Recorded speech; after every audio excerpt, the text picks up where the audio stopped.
राष्ट्रीय आय स्वमेधा छात्रवृत्ति जो वर्ग 8 के लिए है, उसके वर्ग और वर्गमूल का जो पहला चैप्टर है उसका हम सॉल्यूशन करने जा रहे हैं। इसमें पहला सवाल कह रहा है जो निम्नलिखित में कौन पूर्णांक नहीं है।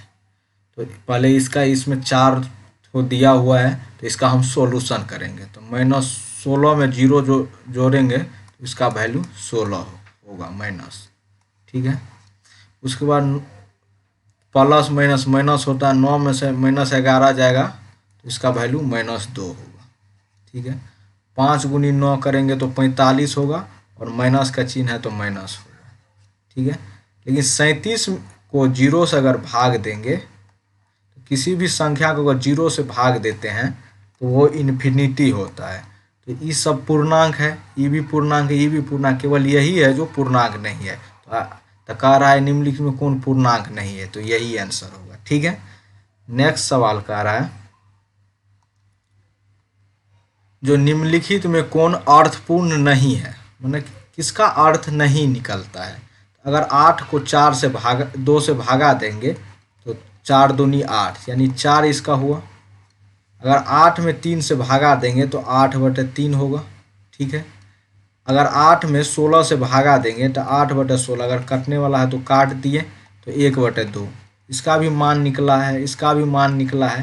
लेकिन 8 में अगर 0 से भाग देंगे तो ये इन्फिनिटी होगा जो कि अर्थपूर्ण है, तो यही आंसर होगा। ठीक है, नेक्स्ट सवाल कह रहा है निम्नलिखित संख्याओं में कौन सा परिपूर्ण वर्ग है, मतलब कौन सी संख्या है जो पूर्ण रूप से वर्ग है। तो जो संख्या पूर्ण रूप से वर्ग होगी उसका वर्गमूल निकालेंगे तो एक पूर्णांक होगा। तो देखिए 11 का वर्गमूल निकालने, 11 अभाज्य संख्या है तो इसलिए ये परिपूर्ण वर्ग नहीं है। 12 का वर्ग अभाज्य गुणनखंड विधि से अगर निकालेंगे 2 गुनी 2 गुनी 3 यानी इसका जोड़ा, यानी इसका क्या वैल्यू होगा, अगर वर्गमूल इसका हम निकालेंगे तो 2√3 होगा।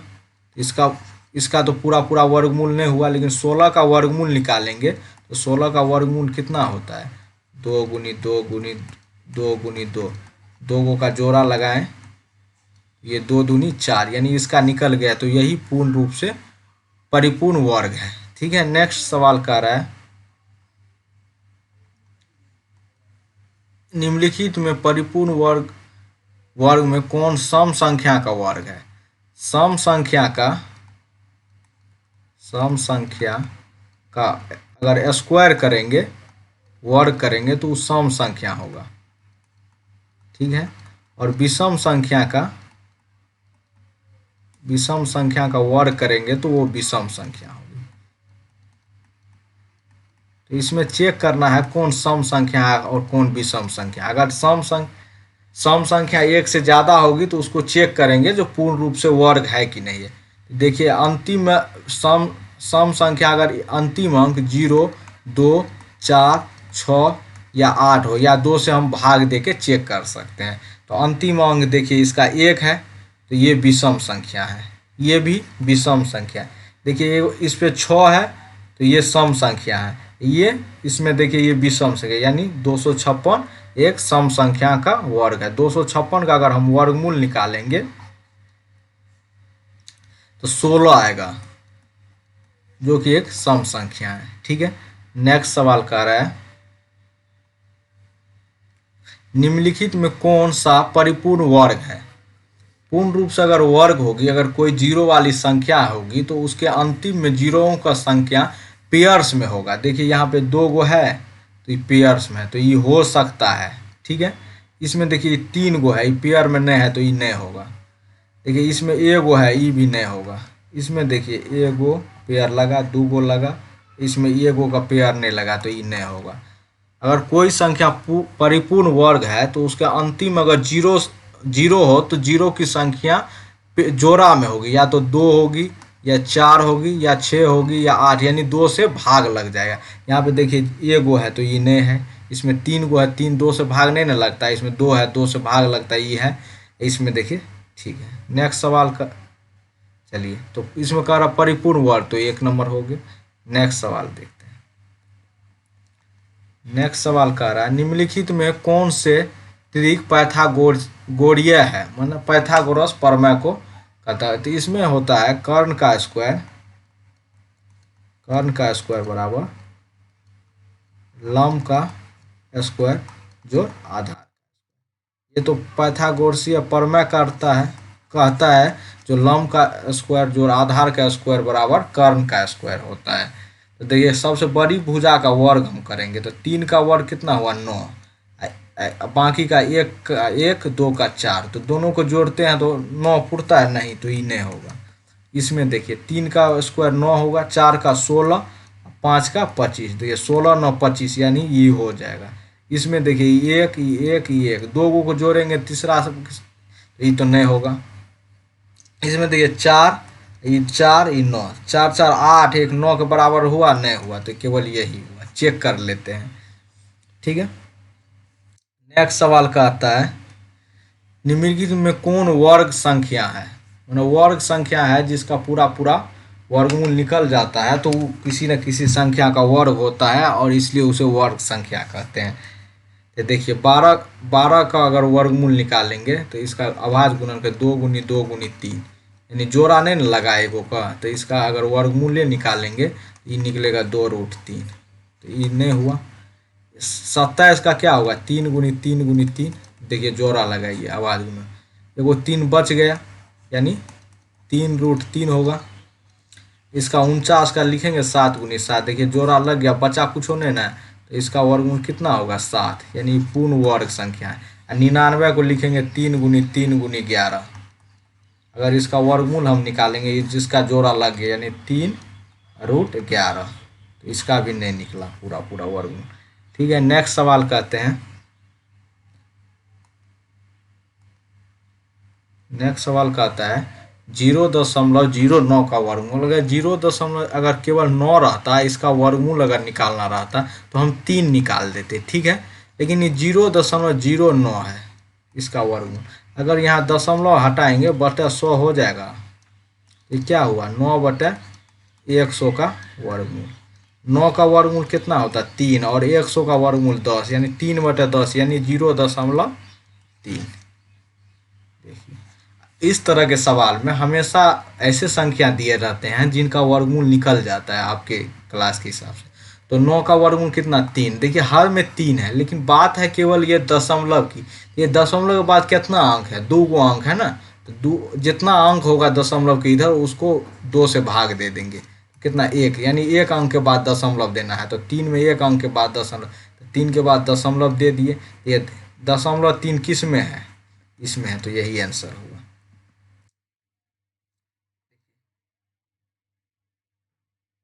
एक तो नॉर्मल मेथड है उसे बना लीजिए। देखिए 4 का वर्गमूल कितना होता है 2 होता है। ये देखिए दशमलव के इधर कितना अंक है 1 2 3 4, यानी 4 अंक है। 4 का आधा कितना होगा 2, 2 अंक के बाद शून्य देना है, तो 2 0 दशमलव, देखिए 0.02 किस में है 0.02, इसमें है, यही होगा आंसर। नेक्स्ट सवाल देखिए, कह रहा निम्न इनमें से कौन परिमेय संख्या नहीं है। परिमेय संख्या वैसी संख्या को कहा जाता है जिसका पूरा वर्गमूल नहीं निकाला, अगर रूट के अंदर हो संख्या तो उसका वर्गमूल अगर नहीं निकाला जा सकता है तो परिमेय संख्या नहीं होगा। देखिए √1 का वैल्यू कितना होता है 1, तो ये परिमेय संख्या है। ठीक है, देखिए √4 का वर्गमूल कितना होता है 2, 9 का वर्गमूल 3, तो ये भी है। लेकिन √3 का वर्गमूल होता है 1.732, पूरा इसका वर्गमूल नहीं निकलता है, तो यही परिमेय संख्या नहीं है, बाकी सब परिमेय संख्या है। नेक्स्ट सवाल कह रहा है 2.60/9 का वर्गमूल क्या होगा। 2.60/9 का वर्गमूल, तो 9 दूना 18 7 25/9, अब हो गया। ये 25 का वर्गमूल कितना होता है 5 और 9 का वर्गमूल 3, यानी 5/3। इसका अगर पूर्णांक में बदलेंगे तो 1.2/3।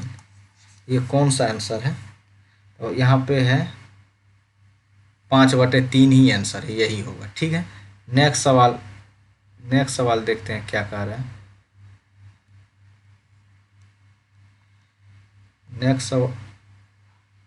नेक्स्ट सवाल कह रहा है निम्नलिखित में से 0.2 का वर्ग कौन सा होगा। 0.2 का वर्ग, इसी पर जितना पावर रहता है उतना बार उस संख्या को गुना करते हैं। तो 0.2 गुनी 0.2, देखिए अगर दशमलव नहीं रहता तो गुना काफ़ी आसान हो जाता। तो 2 गुनी 2 4, देखिए एक अंक के बाद इधर दशमलव है, एक अंक के बाद यानी 2 अंक के बाद दशमलव देना था, 4 के बाद एगो जीरो तब दशमलव। ये 0.04 कहाँ है, 0.04 इसमें है, यही सही है। नेक्स्ट सवाल देखिए। नेक्स्ट सवाल कह रहा है 169 का वर्गमूल क्या होगा। तो भाग विधि से निकाल लेते हैं, थोड़ा बड़ा संख्या हो गया आपके क्लास के हिसाब से। तो अंतिम में जोड़ा लगा दिए इधर से, तो 2 का एक, एक एक का एक कट गया, एक यहाँ लिख दिए, 6 9 2 3 23 तिया 69 कट गया, यानी 13 वर्गमूल हो गया। 13 दूना 26 यानी 13 आंसर। नेक्स्ट सवाल कह रहा है 5 का स्क्वायर का मान क्या होगा। √5 का स्क्वायर है, तो यानी √5 गुनी √5, तो 5 गुनी 5 25 होगा, 5 25, तो रूट के अंदर 25, 25 का अगर वर्गमूल हम निकालेंगे, अगर नहीं तो वर्गमूल अगर नहीं आता तो अभाज्य गुणनखंड इसका निकालिए, दूगों का जोड़ा लगाइएगा तो एगो बाहर निकल जाएगा, तो इसका 5, जो कि ऑप्शन नंबर 4 में है, यही सही है। नेक्स्ट सवाल कह रहा है 0.3 का वर्ग क्या होगा। 0.3 वर्ग मतलब पावर 2, 0.3 गुनी 0.3, 3 तिया 9, देखिए एक अंक के बाद यहाँ दशमलव है, एक अंक के बाद यहाँ, यानी 2 अंक के बाद दशमलव देना है, तो 9 के बाद 0 दे दिया, दशमलव 09 कहाँ है, 0.09 यहाँ है, यही सही है। नेक्स्ट सवाल देखिए 5625 का वर्गमूल क्या होगा। 5625, देखिए जोड़ा लगा लिए, देखिए 7 7 7 का अगर स्क्वायर करेंगे तो 49 होगा, 8 के करेंगे तो 64, यानी 7 से ही लगेगा, तो 7 7 49, यहाँ से 7 2 5, 7 7 14 5, 5 से लगाएंगे तो 725 होगा, ये कट गया, ये 1 5 0, यानी यहाँ पे 7 से एक बार लगा, एक बार 5, यानी 75 इसका वर्गमूल होगा, जो कि ऑप्शन नंबर 3 में है। नेक्स्ट सवाल कह रहा है 14,400 का वर्गमूल क्या होगा। 14,400, ये जोड़ा लगा लिए, एक एक का एक कट गया, 4 4 2 22 दूनी 44, यहाँ पे 2 24 0, यहाँ पे 0 0 आया, नहीं लगा 0 मरतबे, कट गया, 240 120, यानी 1 2 0, यही आंसर होगा, जो कि ऑप्शन नंबर 1 में है। नेक्स्ट सवाल कह रहा है 0.36 का वर्गमूल क्या होगा। तो ये 36 का वर्ग, तो 0.36 का वर्गमूल क्या होगा। देखिए अगर 36 रहता तो हो जाता इसका अगर दशमलव हटाएंगे तो बटे 100 का वर्गमूल, ठीक है। 36 का वर्गमूल 6 और 100 का वर्गमूल 10, तो 6 बटे 10 यानी 0.6 इसका आंसर होगा, जो कि ऑप्शन नंबर 3 में है, यही सही है। नेक्स्ट सवाल कह रहा है 2.25 का वर्गमूल क्या होगा। 2.25 का वर्गमूल क्या होगा। अगर दशमलव, देखिए दशमलव बाद 2 अंक है तो उड़ाएंगे तो बटे 100 होगा, बटे 100 का वर्गमूल। 225 का वर्गमूल कितना होगा, 15 और 100 का 10, यानी 1.5, जो कि ऑप्शन नंबर यहाँ पे है, 2 नंबर में है, यही सही होगा। नेक्स्ट सवाल कह रहा है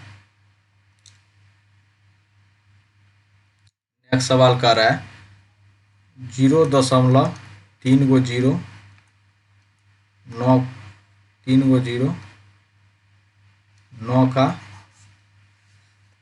वर्गमूल क्या होगा। देखिए दशमलव दशमलव के बाद 4 अंक हैं, तो दशमलव हटाएंगे तो 1 पर 4 गो 0 देना पड़ेगा, 1 पे 4 गो 0 का वर्गमूल।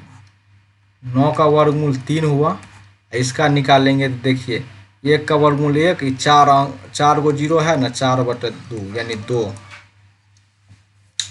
तो बटा 1 पर 2 गो 0 यानी 100 हुआ। तो 3/100 को भागा अगर देंगे 0.3 होगा, जो कि ऑप्शन नंबर 1 में है, यही आंसर होगा। नेक्स्ट सवाल कह रहा है, नेक्स्ट सवाल कह रहा है 20/√10 का मान दशमलव के 2 स्थान तक क्या होगा।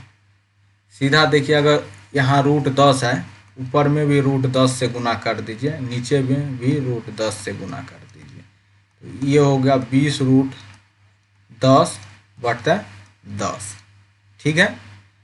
बटे 100 अगर होगा तो उसका वर्गमूल 10 हो जाएगा, 10 दूनी 20 यानी 2√10।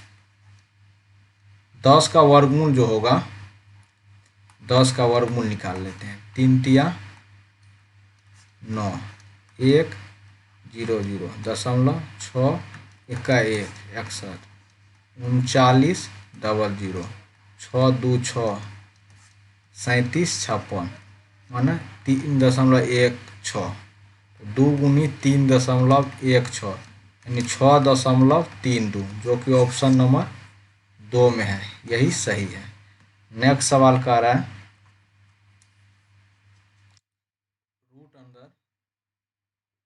√49/81 का मान होगा। 49/81, तो 49 का वर्गमूल कितना होगा 7, 81 का 9 यानी 7/9, जो कि ऑप्शन नंबर 3 में है, यही सही है। नेक्स्ट सवाल कह रहा है, नेक्स्ट सवाल कौन सा है, √225/289। 225 का वर्गमूल होगा 15 और 289 का 70 यानी 15/17, जो कि ऑप्शन नंबर 1 में है, यही सही है। नेक्स्ट सवाल कह रहा है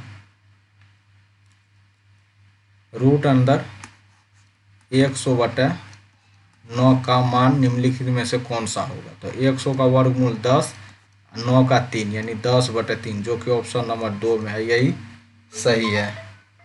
नेक्स्ट सवाल कह रहा है